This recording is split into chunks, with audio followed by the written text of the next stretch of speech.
datang, ada yang pergi. Ketika Honda memutuskan tidak memasarkan Honda Freed, maka di tahun 2016 Toyota memutuskan membawa Toyota Sienta ini ke Indonesia. Penjualan yang terus menurun yang menjadi alasan Honda untuk tidak memasarkan Honda Freed tidak membuat Toyota ragu membawa mobil ini ke Indonesia. Sebagai sebuah compact MPV, mobil ini berada di antara Toyota Avanza dan Toyota Innova. Bentuknya sih menurut saya bagus, lucu ya, unik. Lampunya juga unik, cantik, menyipit ke depan, sudah memakai proyektor namun pakai bohlam biasa. Lampu ini sepertinya tersambung dengan fog lamp yang berada di bagian bawahnya. Seperti bentuknya yang mungil, ruang mesin mobil ini juga cukup sempit. Jadi mesin 2NRFE dengan kubikasi 1496 cc ini terlihat seperti memenuhi ruang mesinnya. Mesinnya ini sudah dual VVTi, menghasilkan power 109 PS pada 6000 rpm dan torsi 136 Nm pada 4400 rpm. Rodanya menggunakan ring 16 dengan profil ban 195/50, sedangkan velgnya sudah dua warna atau dual tone. Roda depan sudah menggunakan ABS EBD, disc brake, begitu juga dengan roda belakang yang sudah menggunakan disc brake juga. Kita lihat ke dalamnya, ini sudah kilas. Untuk membukanya cukup menaruh tangan di sini. Nah, di otomatis terbuka. Nah, ini dia kabin depan dari Toyota Sienta. Bentuk dari dashboard Toyota Sienta ini menurut saya cukup modern, cukup unik juga. Garis-garisnya itu unik menurut saya, dan ini cukup cantik lah ya. Ada aksen-aksen silver seperti ini, ada beberapa sampai memanjang ke sana. Cuman ini bahannya masih plastik biasa, plastik keras. Lingkar setirnya tidak terlalu besar tapi nyaman digenggam. Ini bahannya empuk nih, ada jahitannya juga. Dilengkapi dengan tombol pengontrol audio atau head unit. Ini tersambung dengan head unitnya. Oh ya, setir ini selain mungil juga bawahnya itu adalah flat bottom. Jadi tidak bulat seperti, tapi agak flat gitu, walaupun tidak flat banget.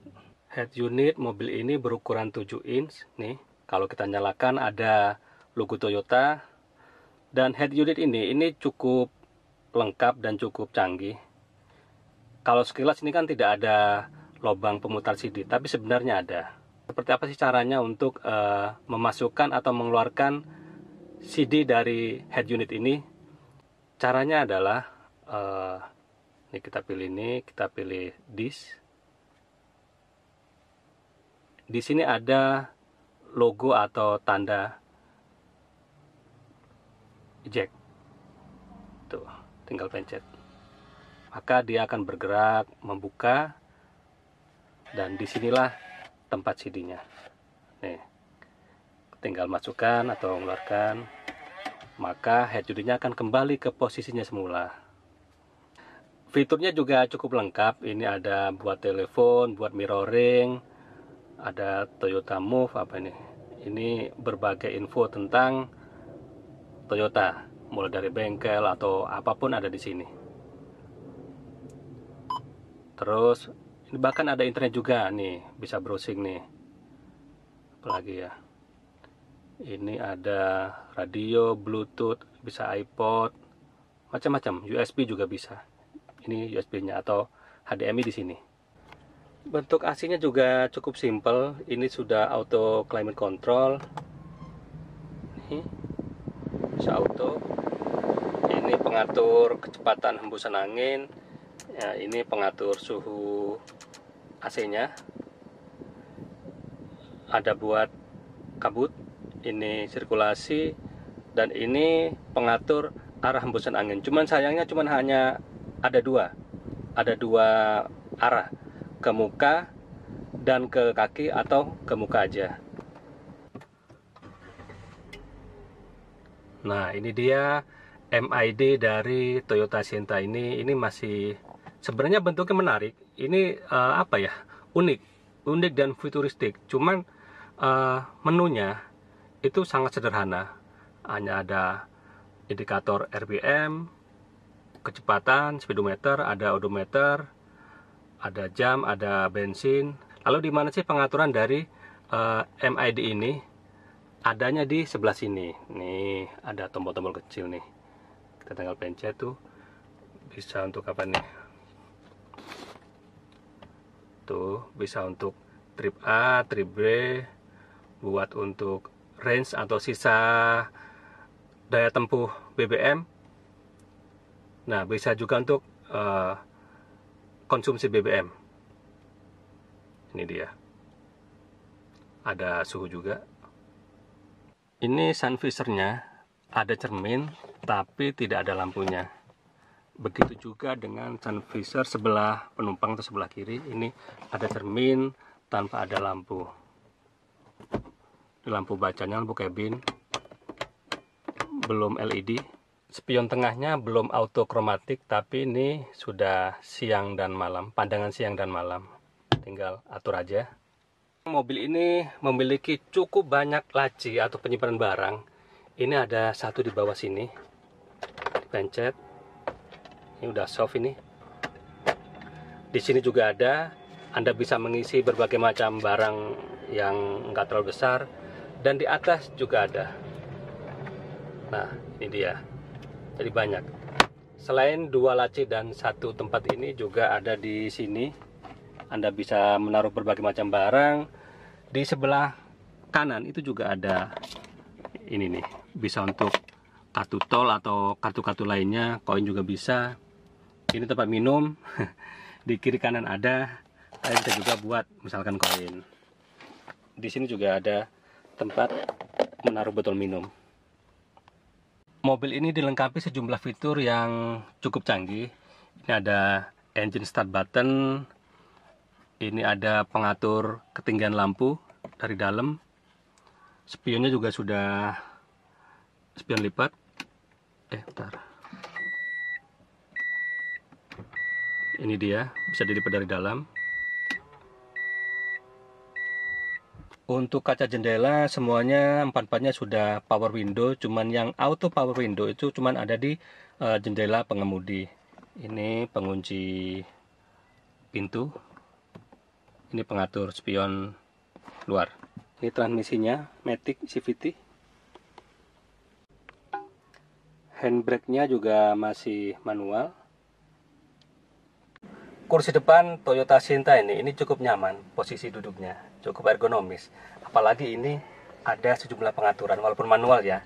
Ini bisa diatur ketinggiannya. Nih. Mau rendah, mau tinggi.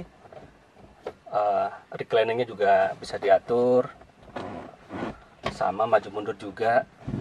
Jadi lebih mudah mengaturnya lah untuk mendapatkan posisi mengemudi yang baik. Namun sayangnya ini setirnya itu belum teleskopik. Setirnya hanya tilt aja, bisa naik turun aja. Karena ini sliding door atau pintu geser, untuk membukanya cukup ditarik begini sampai bunyi tit, dia ngebuka sendiri. Dan ini dia. Untuk menutup atau membuka dari dalam cukup tarik ini. Nah, dia nutup sendiri. Sebagai mobil kompak MPV, kabin atau jok kedua dari Toyota Sinta ini tidak istimewa menurut saya. Luasnya tidak terlalu luas, kurang lebih sama dengan Toyota Avanza. Legroom mobil ini cukup luas. Jaraknya sekitar berapa ini? Ya, satu telapak tangan lah. Ini posisi saya tadi.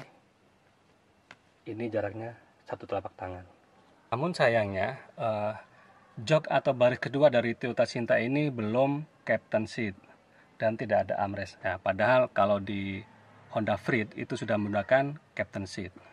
Begitu pula dengan posisi duduknya. Jok ini tidak istimewa menurut saya. Itu biasa saja. Hanya saja ini bisa di reclining sampai cukup rebah, setengah tiduran. Ini dia. Ini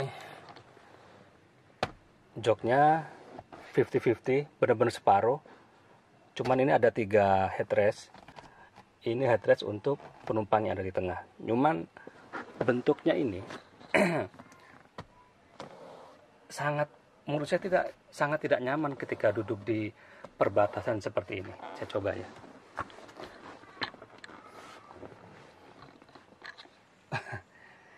Iya, emang nggak nyaman sih duduk di perbatasan jok itu, jok kanan dan jok kiri. Sebenarnya kalau mau sekalian sih pakai captain seat atau sekalian dengan pembagian atau format 60-40. Jadi penumpang yang ada di tengah itu jadi lebih nyaman, nggak nanggung seperti ini.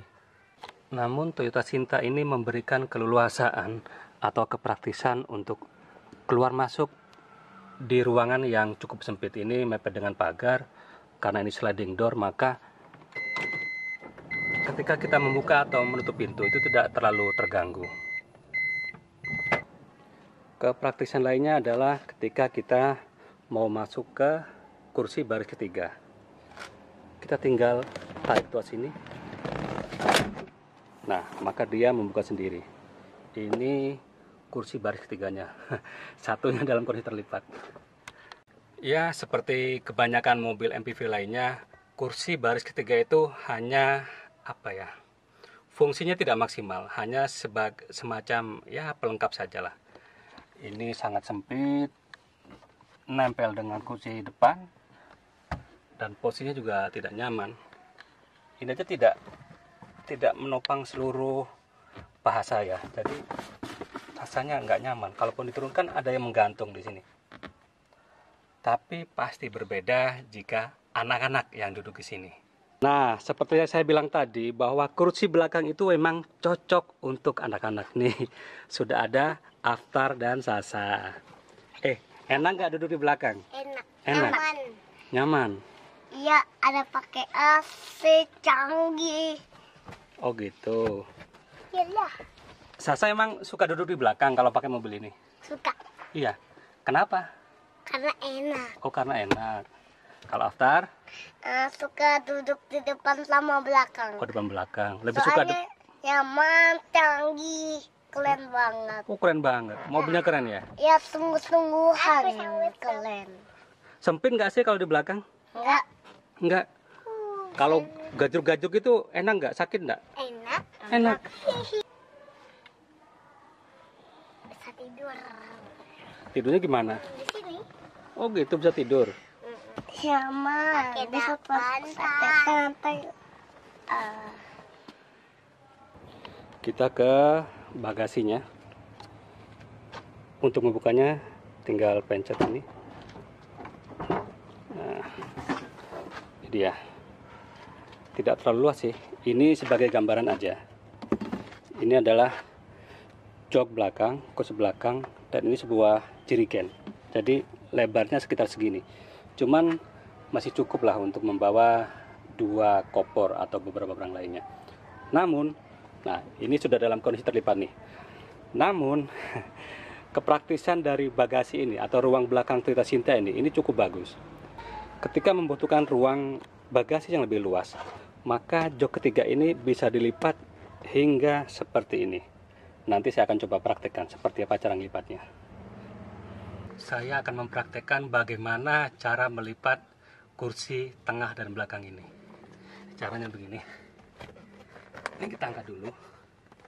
Lipat seperti biasa.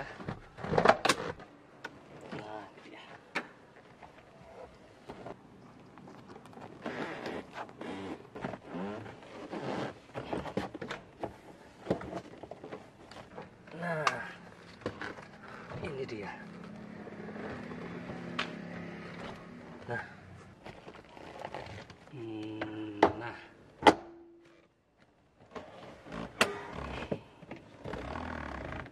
Nah, selain kursi belakang yang bisa dilipat, ini juga bisa dilipat. Nah, jadinya lebih longgar lah, lebih lewas. Oke, kita jalan aja untuk merasakan seperti apa sih mengendarai mobil Toyota Sienta ini. Jalan.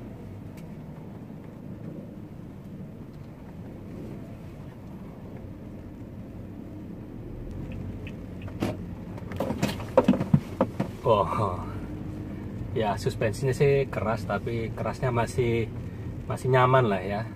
Selain penampilannya yang memang mobil kompak, jadi ketika dikendarai pun mobil ini terasa kekompakannya. Terasa bahwa mobil ini kecil, lincah, dan nyaman dikendarai. Ukurannya yang kompak membuat saya ketika mengendarai mobil ini di kemacetan seperti ini itu jadi lebih merasa merasa percaya diri. Jadi secara sugesti kita merasa bahwa mobil ini cukup kecil, cukup lincah untuk digunakan di tengah kemacetan. Beda dengan mobil yang ukurannya besar, dari awal aja sudah memberi sugesti atau pengaruh bahwa mobilnya besar, jadi kita akan sedikit kesulitan atau kurang lincah ketika melaju di tengah kemacetan jalanan Jakarta. Untuk tarikannya, mobil ini seperti mobil Toyota lainnya, itu tarikannya cukup enteng di putaran bawah. Begitu pula dengan tarikannya di putaran menengah dan putaran atas. Jadi mobil ini cukup, powernya itu cukup lah. Oh ya, mobil yang saya kendarai ini umurnya 2 tahun, ini produksi tahun 2016. Jadi untuk mobil usia 2 tahun ini masih sangat bagus semuanya, termasuk kaki-kaki itu belum ada misalkan gejala-gejala mulai lemah, itu enggak, itu masih bagus. Berada di balik kemudi Toyota Sienta ini itu terasa cukup menyenangkan, cukup nyaman. Setirnya itu enak dikendarai, dipegang atau dikendalikan, itu cukup enak. Pandangannya pun untuk memantau kondisi di sekitar mobil kita itu juga cukup luas, cukup terang. Jadi blind spotnya itu bisa dibilang tidak terlalu banyak. Jadi ini membuat kita berasa lebih aman ketika berkendara. Sedangkan untuk konsumsi BBM untuk rute dalam kota, mobil ini konsumsinya sekitar 13 km per liter. Sedangkan untuk luar kota itu bisa menempuh jarak sekitar 16-17 km per liternya. Jadi cukup irit untuk di dalam maupun di luar kota. Untuk keheningan kabin, mobil ini lumayan lah. Suara dari luar itu tidak terlalu masuk ke dalam.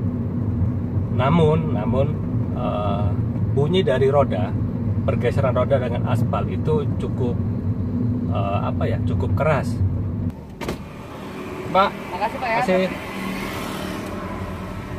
Nah, namun itu tadi saya pikir daya putarnya itu mobil ini tidak terlalu bagus sih, padahal ukurannya kecil. Jadi saya tadi harus sampai berputar 2 kali. Padahal ini jalur ya cukup lebar sebenarnya. Sebagai sebuah compact MPV, mobil ini sangat cocok untuk mereka yang berkeluarga kecil dengan 2 atau 3 orang anak. Ini sangat cocok ya sebagai mobil untuk mengantar anak ke sekolah, untuk belanja, atau untuk mungkin bertemu dengan teman atau arisan. Mobil ini sangat cocok. Kalaupun dipakai untuk keluar kota, saya rasa mobil ini juga cukup bisa diandalkan ya, dengan kapasitas penumpangnya yang 7 orang, dengan konsumsi BBM-nya yang juga lumayan irit. Pengendaranya juga enak, lincah, cukup gesit lah. Dan demikian vlog saya kali ini. Terima kasih sudah menonton. Jangan lupa untuk subscribe dan like video ini. Sampai jumpa di video saya selanjutnya. Sampai jumpa.